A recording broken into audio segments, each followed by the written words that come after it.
I can't stress that enough. I've been working with AI for 30 years.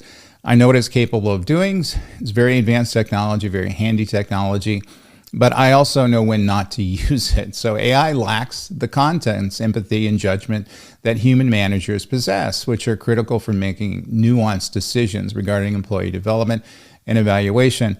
You got to remember, we're playing around with human lives here. And I understand there's a compartmentalization and dehumanization that occurs when people are making these decisions. I've laid people off before, changed entire organization as part of leadership in doing that.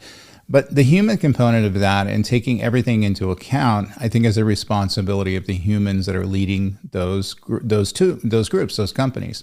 So ignoring the human element can lead to poor morale among staff and decreased trust in management. I can't state that enough. In other words, if you do this, they're going to put a question after everything you do. They're not going to trust you. And, suddenly you laid off, say 10 people in a small company, and you're going to find that another 10 people leave because now they don't have trust in the system. If you just whacked my friends who are working at the company, you can easily do that to me. And so I'm going to find another position in a company where I can trust you.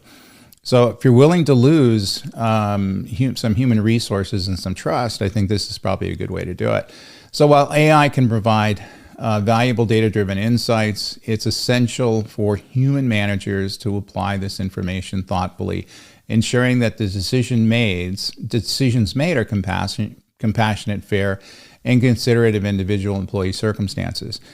So we can't teach an AI system to communicate with a human to figure out what's going on with that human. We can certainly feed it data and it can make decisions based on the data.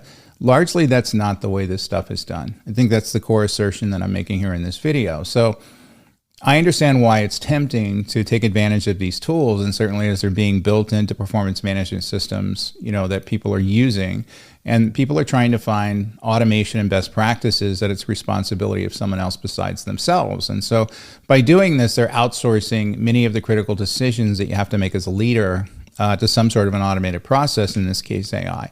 That's absolutely unacceptable in my mind. You have to take responsibility for leadership. You have to take responsibility for the employees that are working for you.